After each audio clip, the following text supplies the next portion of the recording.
সুপ্রিয় শিক্ষার্থীরা, easy online academical গ্যালাক্সির আজকের ভিডিওতে তোমাদের স্বাগতম। এখন আমরা সমাধান করব তোমাদের বাংলাদেশ ও বিশ্ব পরিচয় বইয়ের প্রথম অধ্যায় আমাদের পরিবেশের ৮ নম্বর পৃষ্ঠা। ঠিক আছে, ৮ নম্বর পৃষ্ঠা কি বলেছে আমরা প্রথমত সেটা বোঝার চেষ্টা করি। এখানে তোমরা দেখতে পাচ্ছ অনেকগুলা বাক্য রয়েছে যেগুলো আমাদেরকে রিডিং পড়তে হবে।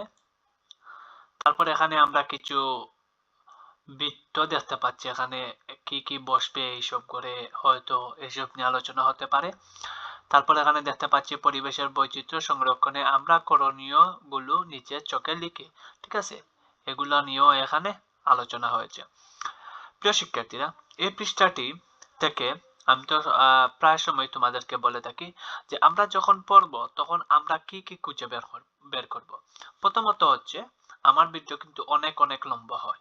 ঠিক আছে, আর আমি কেন লম্বা করি এই যে বুঝে যাবে তোমরা। যা কিছু পড়বো আমরা ভালো করে তন্ন তন্ন তন্ন তন্ন করে খুঁজে পড়বো। অর্থাৎ এইটুকু পর্যন্ত যদি আমরা রিডিং পড়ি, এখানে কতটি প্রশ্ন পাওয়া যায় সেটি আমাদেরকে লিখতে হবে। এখান থেকে কি বড় প্রশ্ন আসতে পারে সেটিও আমাদেরকে লিখতে হবে। এখান থেকে কি শূন্যস্থান আসতে পারে সেটিও আমাদের জানতে হবে, ইত্যাদি সব ধরনের আলোচনা তোমাকে করতে হবে। তারপরেই তো তুমি একটি পৃষ্ঠার মধ্যে অথবা একটি অধ্যায় তুমি ভালো করে শিখলে।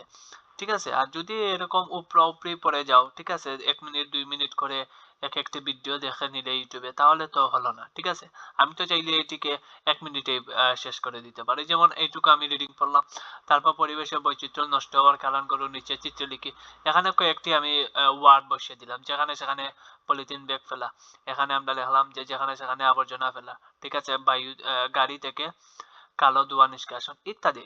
তারপর এখানে পরিবেশের বৈচিত্র্য সংরক্ষণে আমাদের করণীয় কি, আমরা এখানে কয়েকটি নিয়ম লেখা দিলে এটি শেষ, মাত্র 5 মিনিটের ভিতরে শেষ হয়ে যায়। ঠিক আছে, কিন্তু ভিডিওগুলো যে ভিডিওগুলো লম্বা হয় এগুলাতে অনেক বেশি আলোচনা থাকে।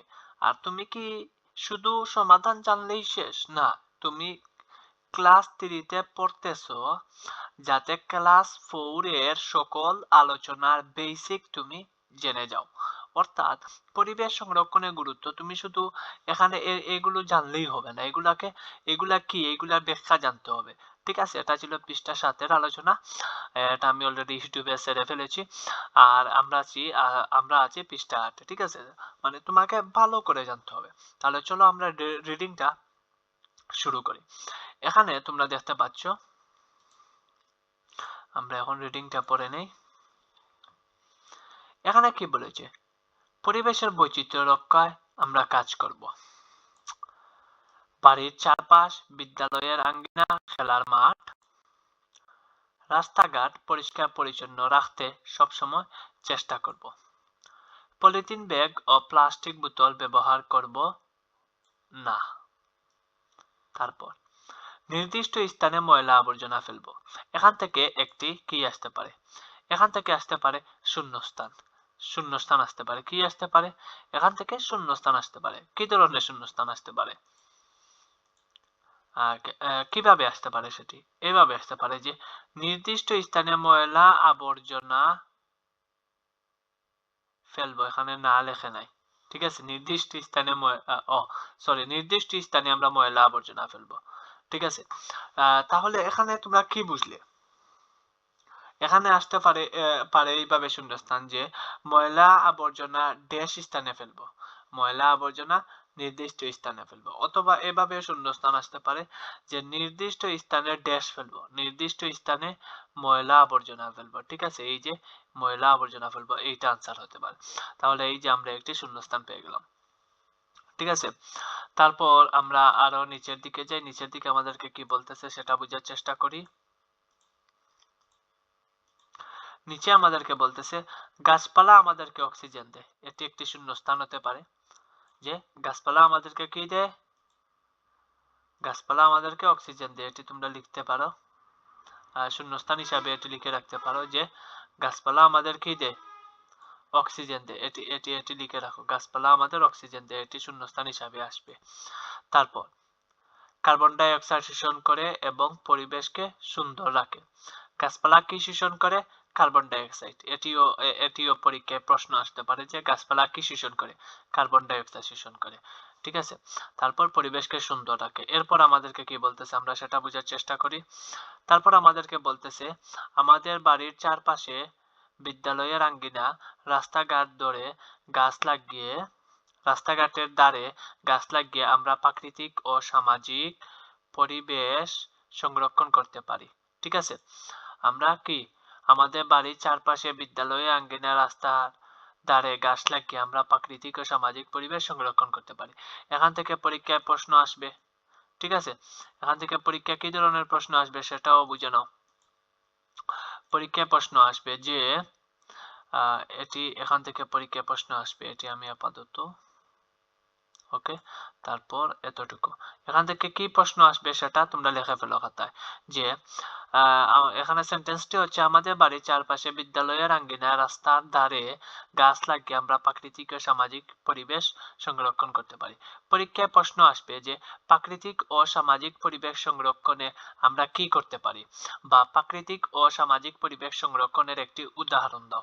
তখন তুমি একটি উদাহরণ দিবে কি, যে আমাদের বাড়ির চারপাশে, বিদ্যালয়ের আঙ্গিনায়, রাস্তার ধারে গাছ লাগিয়ে আমরা প্রাকৃতিক ও সামাজিক পরিবেশ সংরক্ষণ করতে পারি। এটি প্রশ্ন আসতে পারে। ঠিক আছে, এই যে আমি প্রশ্নগুলা হাইলাইট করে দিয়েছি। তারপর আমরা দেখি তো আর কি নিয়ে আলোচনা হয়েছে। এখানে বলেছে নদ নদী, খাল বিল, জলাশয়ে ময়লা আবর্জনা ফেলে ভরাট করা হলে জলজ প্রাণীর আবাসস্থল বিনষ্ট হয়। এখানে পরীক্ষায় প্রশ্ন আসতে পারে যে জলজ প্রাণীর আবাসস্থল বিনষ্ট কেন হয়। ঠিক আছে, এসবই প্রশ্ন, এগুলাই তোমাকে শিখতে হবে। এটা প্রশ্ন আসতে পারে পরীক্ষা, যে নদী, নালা, খাল বিল, জলাশয়ের আবর্জনা ভরাট করার ফলে জলজ প্রাণীর আবাসস্থল বিনষ্ট হয়। ঠিক আছে, এটা পরীক্ষা আসতে পারে। তাই প্রশ্নটি হবে কি, প্রশ্নটি হবে জলজ প্রাণীর আবাসস্থল বিনষ্ট হয় কেন। এটি তুমি লিখে ফেলো প্রশ্ন হিসাবে খাতার মধ্যে। তারপর পরিবেশ দূষিত হয় এবং জীব বৈচিত্র্য হুমকির সম্মুখীন হয়। আমাদের দরকার এখন কোথায়,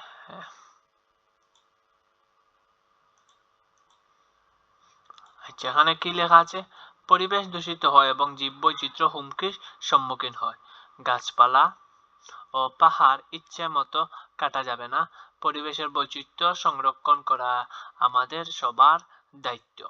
ঠিক আছে, এটিও শূন্যস্থান আসতে পারে, এটিকেও আমরা শূন্যস্থানে নিতে পারি, যে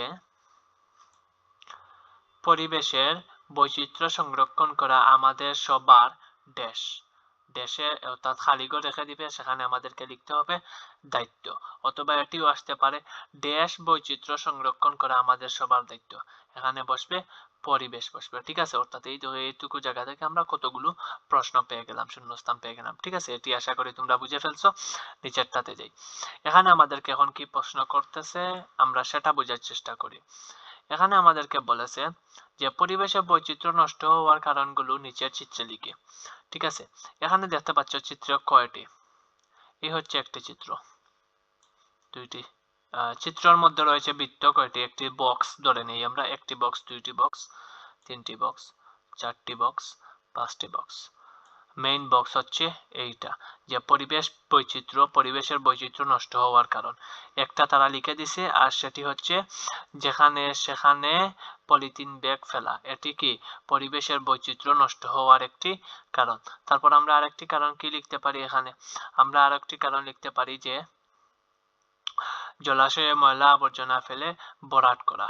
ঠিক আছে, এটি হচ্ছে পরিবেশ বৈচিত্র্য নষ্টের আরেকটি কারণ। তারপর আমরা লিখতে পারি যে নদ নদীতে ময়লা আবর্জনা ফেলে ভরাট করা, এটিও একটি কারণ হতে পারে। ঠিক আছে, তারপর আমরা আরো অনেক ধরনের কারণ রয়েছে। আমরা এখন আমাদের গাইডের সহায়তা নিব। এখানে দেখতে পাচ্ছ তোমরা, সমাধানে আমরা চলে আসছি। এই ছিল আমাদের বইয়ের প্রশ্ন, এটি ছিল আমাদের কি বইয়ের প্রশ্ন, আর এই হচ্ছে গাইডের উত্তর। ঠিক আছে, এখানে তোমরা দেখতে পাচ্ছ তোমাদের সুবিধার্থে নিচের সম্ভাব্য উত্তর দেওয়া হলো। এটি ছিল আমাদের মেইন আলোচনা, যে পরিবেশ বৈচিত্র্য পরিবেশের বৈচিত্র্য নষ্ট হওয়ার কারণ। একটি তারা লিখে দিয়েছিল যে কি যেখানে সেখানে পলিথিন ব্যাগ ফেলা। তারপর আরেকটি কি পাহাড় কাটা, গাছ কেটে বনভূমি নষ্ট করা। আরেকটি কি কলকারখানা বর্জ্য নদীতে ফেলা। আরেকটি কি মানব সৃষ্ট আবর্জনা বিভিন্ন জলাশয়ে ফেলা। আরেকটা কি বিষাক্ত কালো ধোঁয়া নির্গত করে বায়ু দূষণ করা। এখানে এই যে প্রতিটি আলোচনা, প্রতিটি বক্সের ভিতর যেসব কথা লিখেছে এগুলা তোমাকে মাথায় রাখতে হবে। ঠিক আছে, আমি সব সময় বলি যে কোনো জিনিস মুখস্থ করার আগে আগে ওই জিনিসটা বুঝতে হবে। এখানে কিন্তু তারা কয়টি রিজন আমাদেরকে দেখিয়েছে, কারণ দেখিয়েছে কয়টি। আমরা যদি সেটি হিসাব করি তাহলে তোমরা দেখতে পাচ্ছ একটি কারণ, দুইটি কারণ, তিনটি কারণ, চারটি কারণ, পাঁচটি কারণ দেখিয়েছে। এই পাঁচটি কারণ তুমি মুখস্থ করে ফেলো। মুখস্থ করার আগে কি করতে হবে? বুঝতে হবে যে পরিবেশ নষ্ট হওয়ার কারণ কি কি হতে পারে। যেখানে সেখানে পলিথিন ব্যাগ ফেললে পরিবেশ দূষণ হয়। তারপর কলকারখানা বর্জ্য নদীতে ফেলা, মানব সৃষ্ট আবর্জনা বিভিন্ন জলাশয়ে ফেলা, বিষাক্ত কালো ধোঁয়া নির্গত করে বায়ু দূষণ করা। এইসব কারণে কি পরিবেশের বৈচিত্র্য নষ্ট হয়ে যায়। ঠিক আছে, এগুলা এইভাবে আমাদেরকে কি শিখতে হবে। তারপরে আমরা যাই, এখানে দেখি তো আর কি রয়েছে পৃষ্ঠা 8 এর আলোচনা। এখানে রয়েছে একটি কি গ নম্বরে আসছি আমরা। এখানে কি রয়েছে সেটি আমরা বুঝি। এখানে বলেছে আমাদেরকে যে পরিবেশের বৈচিত্র্য সংরক্ষণে আমরা আমাদের করণীয়গুলি লিখি। পরিবেশের বৈচিত্র্য সংরক্ষণ করা আমাদের জরুরি কি না? অবশ্যই জরুরি, নতুবা পরিবেশ নষ্ট হয়ে যাবে। আর পরিবেশ নষ্ট যদি হয় তাহলে আমরা চলাফেরা করতে পারবো না। ঠিক আছে, আমাদের বিভিন্ন রোগ বালাই দেখা দিবে, শরীরের ক্ষতি হবে। ঠিক আছে, পরিবেশের বিভিন্ন প্রাণীকুল কি বিলুপ্ত হতে শুরু করবে। অর্থাৎ পরিবেশ নষ্ট হলে অনেক খারাপ কিছু আমরা লক্ষ্য করতে পারবো। ঠিক আছে, তাই পরিবেশের বৈচিত্র্য আমাদেরকে অবশ্যই সুন্দর রাখতে হবে। এই সুন্দর রাখার আমরা কি করতে পারি? আমাদের এই সুন্দর রাখার ক্ষেত্রে আমাদের করণীয় কাজ কি হতে পারে? এখানে আমাদেরকে বলেছে ক্রমিক বলেছে 4টি, অর্থাৎ 4টি লিখতে হবে আমাদেরকে। ঠিক আছে, তারপর পরিবেশের বৈচিত্র্য সংরক্ষণে আমার করণীয়, এখানে লিখতে হবে প্রথম করণীয়, এখানে লিখতে হবে দ্বিতীয় করণীয়। ঠিক আছে, তারপর এখানে লিখতে হবে তৃতীয়টি, তারপর এখানে লিখতে হবে চতুর্থ করণীয়। তাহলে চলো আমরা দেখি তো কি লেখা যায়। ওকে, আমরা ছিলাম এই জায়গায় যে পরিবেশ সংরক্ষণে আমাদের করণীয়গুলো লেখার জন্য বলেছিল। ক্রমিক ছিল 4টি। ঠিক আছে, এই হচ্ছে পরিবেশ সংরক্ষণের পরিবেশের বৈচিত্র্য সংরক্ষণে আমার করণীয়। আচ্ছা, এখানে আমরা উত্তরে চলে আসলাম। উত্তরে কি বলতেছে আমরা দেখি। ওকে, ক্রমিক নাম্বার এগুলো তো আমরা জানি। তারপর বলতেছে এই যে 1 নাম্বারটা কি। 1 নাম্বার বলতেছে যেখানে সেখানে পলিথিন ব্যাগ ফেলবো না। যদি আমরা যেখানে সেখানে পলিথিন ব্যাগ না ফেলি তাহলে কি আর পরিবেশ দূষণ হবে? অবশ্যই হবে না। তারপর কি 2 নাম্বার। 2 নাম্বারে কি বনভূমি ও পাহাড় কাটা বন্ধ করতে অন্যদেরকে উৎসাহিত করব। যেমন অনেকেই বিনা কারণে অকারণে কি বনভূমি ও পাহাড় কাটতে শুরু করে। ঠিক আছে, এগুলার কারণে পরিবেশ কি ধ্বংসের মুখে পড়ে যায়। এই যে বনভূমি পাহাড় এগুলা যখন কাটা হয় তখন অনেক ধরনের প্রাণীর আবাসস্থল নষ্ট হয়ে যায়। বিভিন্ন পরিবেশ বিভিন্ন সমস্যার সম্মুখীন হয়। তাই আমাদের উচিত অন্যদেরকে কি এইসব পাহাড় ও বনভূমি কাটা থেকে বিরত রাখা। তাদেরকে উচিত বোঝানো যে এইসব আমাদের পরিবেশের জন্য জরুরি। এসব যদি আমরা কেটে ফেলি তাহলে পরিবেশ হুমকির দিকে পড়ে যাবে। তারপর 3 নম্বরে কি বলতেছে? 3 নম্বরে এই যেখানে বলেছে যেখানে সেখানে বর্জ্য ফেলবো না। আমরা যদি যেখানে সেখানে বর্জ্য না ফেলি তাহলে কি পরিবেশ দূষণ হবে? কখনোই হবে না। অর্থাৎ তোমার ঘর থেকে যখন কোনো বর্জ্য বা আবর্জনা বের হলো তখন এইটা তুমি যেদিকে ওইদিকে সেই দিকে ফেলে দিলে পরিবেশ দূষণ হবে। আর যদি তুমি এক জায়গায় ফেলো তখন পরিবেশটা আর দূষণ হয় না। ঠিক আছে, আর তারপরে এখানে বলতেছে যে নির্দিষ্ট স্থান বা ডাস্টবিনে ময়লা আবর্জনা ফেলবো। এটি তো আমি তোমাদের বলেই দিয়েছি। তারপর 4 নম্বরে কি বলতেছে? 4 নম্বরে বলতেছে বাড়ির আঙ্গিনা ও অন্যান্য স্থানে বৃক্ষরোপণ করব। বৃক্ষরোপণ অনেক বেশি জরুরি। বৃক্ষরোপণ অনেক বেশি জরুরি। বৃক্ষরোপণ যদি আমরা করি তাহলে পরিবেশ একটি স্থিতিশীল পরিবেশ তৈরি হয়। অক্সিজেনের সরবরাহ বাড়ে। ঠিক আছে, অর্থাৎ পরিবেশ সবসময় ঠান্ডা অবস্থায় থাকে বৃক্ষরোপণের কারণে। এবং বৃক্ষরোপণ করলে বিভিন্ন প্রাণীর কি আবাসস্থল তৈরি হয়, বিভিন্ন প্রাণীর খাদ্যের জায়গা তৈরি হয়। ঠিক আছে, আমাদেরও খাদ্যের জায়গা তৈরি হয়। যেমন আমরা যদি আম গাছ রোপণ করি তাহলে আমরা আম পাবো। ঠিক আছে, কমলা গাছ রোপণ করলে আমরা কমলা পাবো, ঠিক আছে। এবং এগুলাই মূলত হচ্ছে পরিবেশের বৈচিত্র্য সংরক্ষণের মূল কারণ। তাই তোমার আজ থেকে দায়িত্ব হওয়া উচিত পরিবেশ সংরক্ষণে। তুমি এইসব দায়িত্ব পালন করবে, ঠিক আছে। এতে করে তুমি এই যে অধ্যায়টা আছে, এই অধ্যায়ের যেসব মূল আলোচনা এইগুলা তুমি আর প্র্যাকটিক্যালি নিজের জীবনে শিখে ফেলবে, ঠিক আছে। আল্লাহ হাফিজ, টাটা।